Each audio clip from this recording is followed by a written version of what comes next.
8h44. Assunto polêmico agora, hein? O governo quer acabar com a obrigatoriedade das aulas em autoescolas para tirar a CNH, Carteira Nacional de Habilitação. Segundo o ministro dos Transportes, Renan Filho, cerca de 20 milhões de brasileiros dirigem sem a habilitação atualmente e outros 60 milhões têm idade para obter a CNH, mas ainda não possuem o documento. O argumento do ministro é que o custo do documento acaba impedindo que muitas pessoas acabem formalizando, tirando essa documentação.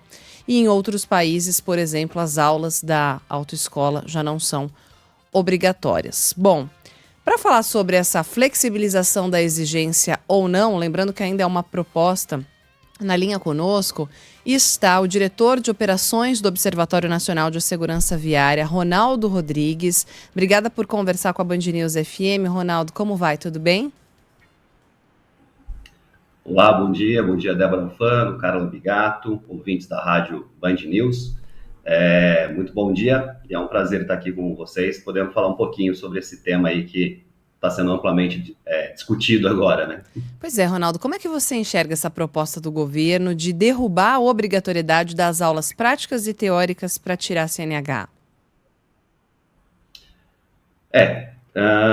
Antes de tudo, queria agradecer essa oportunidade, esse espaço aqui com vocês, para a gente poder estar falando sobre esse tema tão importante, né? O Observatório, ele é reconhecido não só no Brasil, mas de forma internacional também, então a gente conhece das outras pautas, das outras realidades que você tem, até nessa questão de formação. E aí o que a gente traz para a realidade brasileira, essa preocupação, porque o que a gente está em debate não é apenas o procedimento administrativo, né? É a formação de futuros condutores nessa realidade aí do trânsito brasileiro. Então, assim, as aulas práticas, enfim, que a gente acaba tendo no centro de formações, que hoje é uma obrigação, ele não é só um detalhe burocrático, mas é onde se constrói o comportamento responsável, o empático, o seguro, essa realidade, essa percepção que as pessoas vão ter no trânsito.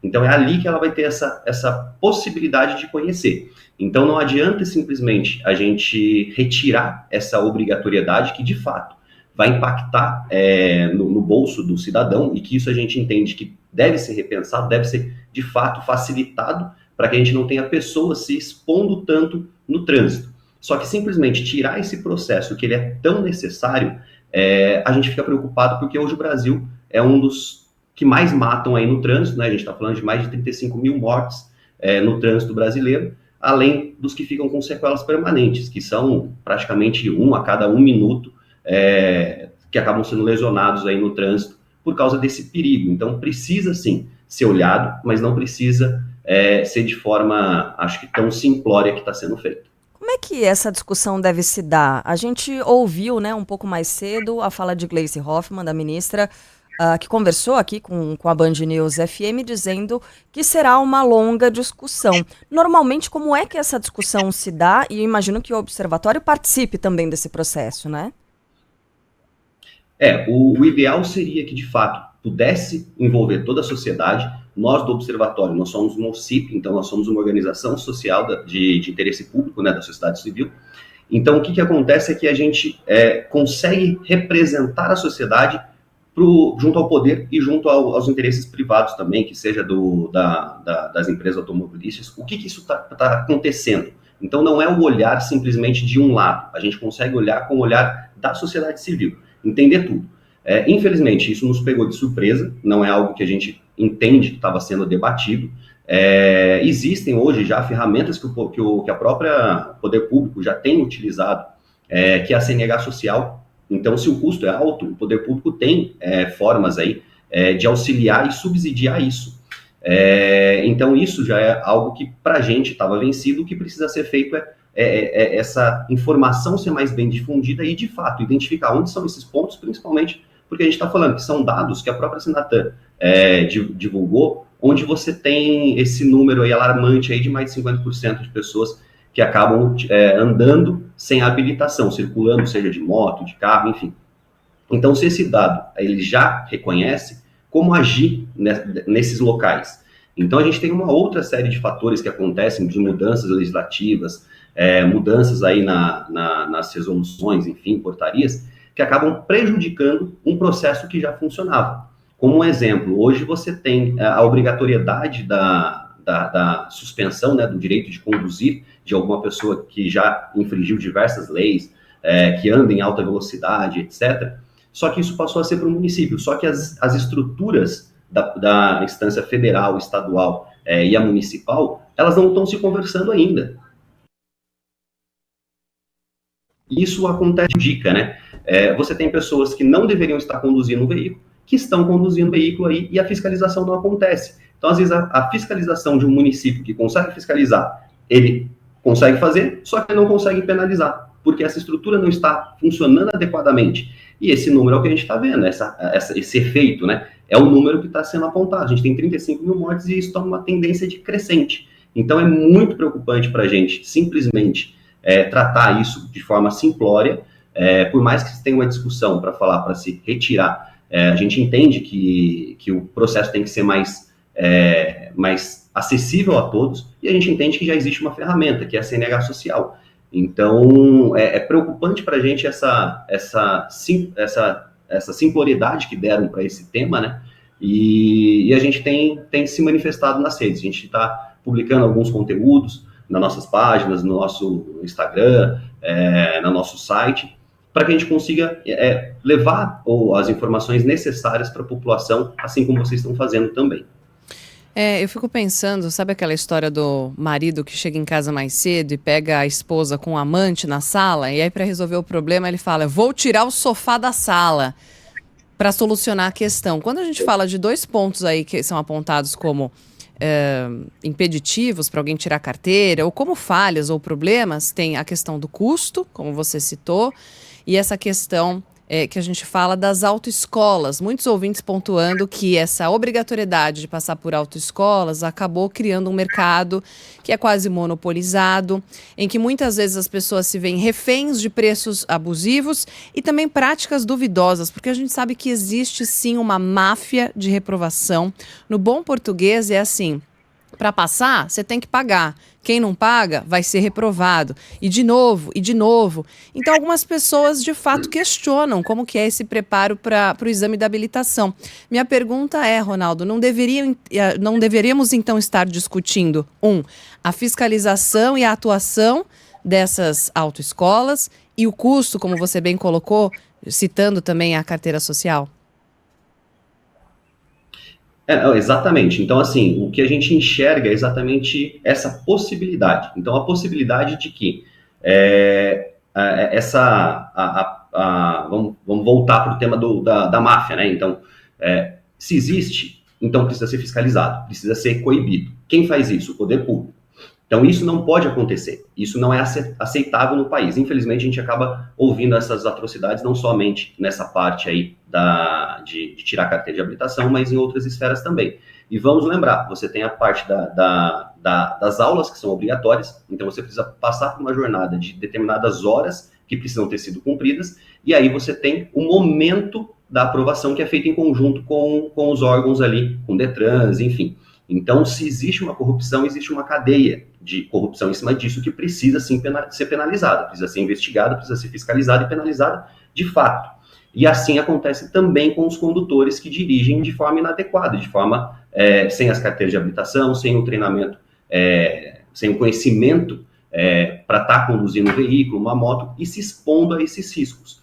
Então, é sim uma preocupação, a gente sabe que existem esses problemas, a gente precisa levar isso, sempre trazer à tona para que isso seja debatido e que a gente simplesmente não tire uma das partes fundamentais que hoje é a questão do trânsito no nosso país, né? Se a gente usar como exemplo, mas nos Estados Unidos a pessoa não precisa passar por um processo de formação, mas ao mesmo tempo você tem uma fiscalização muito mais incisiva, você tem, às vezes você acaba vendo aí as pessoas sendo penalizadas porque andaram em trânsito, perímetro urbano acima de 30 por hora. Então, assim, levado a juizados, enfim. Isso não acontece no Brasil. Então, às vezes, até um acidente de trânsito que leva a um óbito, esse julgamento, ele não é feito da forma adequada. Então, isso deveria ser tratado. A educação, ele precisa ter, até como informação complementar, o próprio observatório trabalhou com material educativo do 1º ao 9º ano, que pode ser implementado em qualquer escola. Então, assim, isso está disponível, é gratuito, e isso leva um conhecimento do trânsito da realidade. Então, você teria uma questão de trabalhar essa segurança na formação das crianças para que quando, de fato, ela fosse um condutor, pudesse tirar a sua carteira de habilitação, ela tivesse um conhecimento já no seu momento de formação, além daquelas poucas horas que hoje são obrigatórias, que a gente também sabe que não é o tipo de aula que deveria estar sendo dada. Ele não consegue, de fato, entender a realidade do trânsito brasileiro, principalmente uma moto, que você acaba treinando tudo no ambiente controlado. Então, esse processo tem que ser melhorado. Só que isso não tem que ser imputado como um custo para o cidadão. Isso tem que ser facilitado, porque o que o poder público tem que enxergar é que ele quer que as pessoas conduzam os veículos, que as pessoas cheguem, saiam do seu trabalho, cheguem na sua casa, ou vice-versa, e isso de forma segura, e que eles cheguem sempre com vida, e não que a gente tenha essa realidade fatal aí, que é o trânsito brasileiro, que acaba corrompendo quase 2 a 3% do PIB aí, com todo o tratamento, hospitalares, etc, e decorrências que acabam sendo geradas por causa desse sinistro no trânsito. O Almeida concorda, tá dizendo, olha, ninguém aprende a dirigir bem, né, nessas aulas de autoescola, aprende a dar volta no quarteirão. Posso só contrapor? Eu vi essa mensagem, Carla, desculpa te interromper. Imagina. Mas vou trazer um outro argumento. Eu não sei não se a pessoa não aprende a dirigir ou só dá voltinha no quarteirão, porque recentemente fiz uma reportagem aqui para aquela série sobre 2 rodas. E aí, conversando com um motociclista que não tinha carteira de habilitação, ele falou, já piloto a moto já há mais de 5 anos sem a carteira. E aí depois, porque ele não tinha dinheiro, trabalhava inclusive com entregas. Depois ele teve condição de fazer a autoescola. E aí ele falou, poxa, eu aprendi tanta coisa que eu não sabia. Por exemplo, eu não sabia que você não pode ultrapassar na linha contínua. Então, às vezes, no trânsito, as pessoas envolvidas no trânsito falam, mas esse aí é barbeiro, mas esse é sem noção, tem que ser motoqueiro. Às vezes tem alguém cometendo uma infração que nem sabe, porque tem as aulas teóricas também na autoescola, então eu fico na dúvida. Eu já ouvi pessoas com dúvida em relação à rotatória, quem tem preferência em cruzamento, se pode ou não pode estacionar, a qual que é a distância de uma esquina onde pode estacionar o carro. Gente que já teve carro guinchado porque não sabia. Então eu fico... Só para trazer um contra-argumento, um contraponto a esse ouvinte. Eu concordo com você, porque assim, a minha situação, na minha família, as pessoas não sabiam dirigir. Meu pai nunca teve carro, não sabe dirigir. Com quem foi que eu aprendi a dirigir? Foi na autoescola. Eu aprendi ali. As pessoas que não têm essa condição mesmo, não tem alguém com carro na família, não tem parente, não tem avó, não tem ninguém para ensinar, elas vão recorrer a quem? E aí eu queria saber do Ronaldo justamente isso. Vai se criar, caso isso seja aprovado mesmo, só lembrando que é uma proposta, né, do governo, mas ainda vão existir essas pessoas que vão ensinar outras pessoas a dirigir, certo? Como é que se regulamenta isso, uma vez que a obrigatoriedade pode ser dispensada? Hoje você tem que você dispensaria essa obrigatoriedade, então acaba facilitando o processo. Não se discutiu ainda o tema se talvez a prova, tanto prática quanto a teórica, vai ser melhorada, vai ter questões muito mais complexas ali a serem ponderadas ali, né, no ato da aprovação, porque você tirou um elemento essencial. Então, assim, como se discute isso?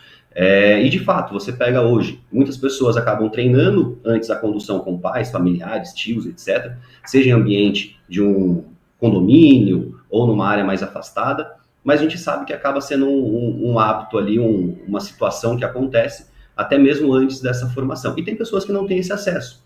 E o único acesso que ele vai ter essa possibilidade da condução, veículos adaptados, etc. e tal, para que ele possa ter uma realidade do trânsito, é nesse momento da formação. Junto às CFCs, né, que acabam sendo as empresas de fato que podem fazer esse tipo de treinamento. Quando a gente fala sobre a formação, a condução, que ela ainda é um pouco precária, que é muito o arroz com feijão, sendo que a gente tem um trânsito muito complexo aqui no país. Exatamente essa situação. Poxa, a rotatória, de quem que é a preferência? Numa esquina, eu posso parar, não posso parar? O que é a placa de proibir estacionar ou não? Em que momento eu sei que tem uma situação de perigo na pista? O que é uma sinalização de obra? Para que eu possa me atentar e, de fato, reduzir uma velocidade, e que tudo isso vai ser, de fato, para preservar a minha vida. Em que momento eu sei que eu vou ter a relação com o pedestre em determinado trecho?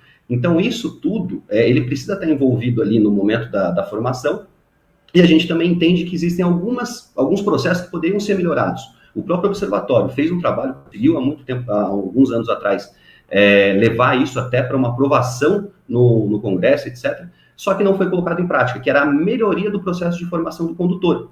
Que aí você tem o quê? É uma formação que precisa ter uma orientação de fato da prática real, você tem a situação noturna, e aí? Você dirige de noite, você dirige numa rodovia, é diferente, não é igual você conduzir ali no seu bairro, no deslocamento ali do entorno, não é a moto ali que você faz sempre com um instrutor atrás de você ali, num ambiente muito mais propício para que essas aulas aconteçam, num ambiente mais afastado para que você possa fazer a baliza.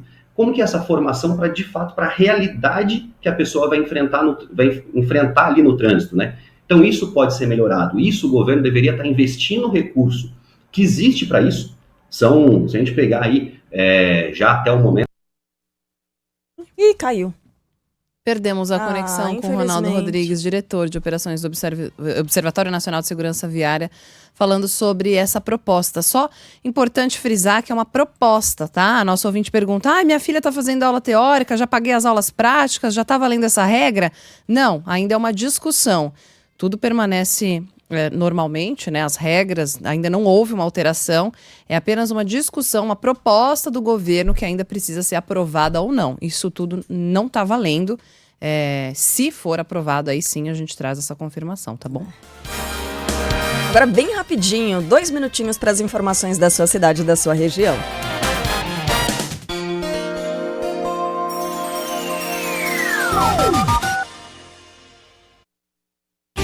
Seu caminho. Falando de Marginal do Rio Tietê, certo, Débora Mendonça? Aumenta a movimentação na Tietê, sentido rodovia Ayrton Senna, por enquanto sem congestionamento, mas já com velocidade reduzida na pista expressa, desde a rodovia Anhanguera até a freguesia do Ó. Não chega a ser um bloco só com essa lentidão, mas o motorista opta melhor agora pela central ou pela local, essas ainda seguindo com tranquilidade. O presente que seu pai merece está na Casas Bahia e você encontra presentes a partir de R$ 49,90 sem entrada no carnê. Corra para Casas Bahia mais próxima e aproveite. Band News FM. Milhões de colaboradores, incluindo você, em todo o Brasil. Se tem família reunida e tá lá que tá lá, se todo dia tem carinho e tá lá que tá lá. Se tem sabor, carinho e alegria, em casa tem Italac todo dia. Italac, a marca de lácteos mais comprada do Brasil.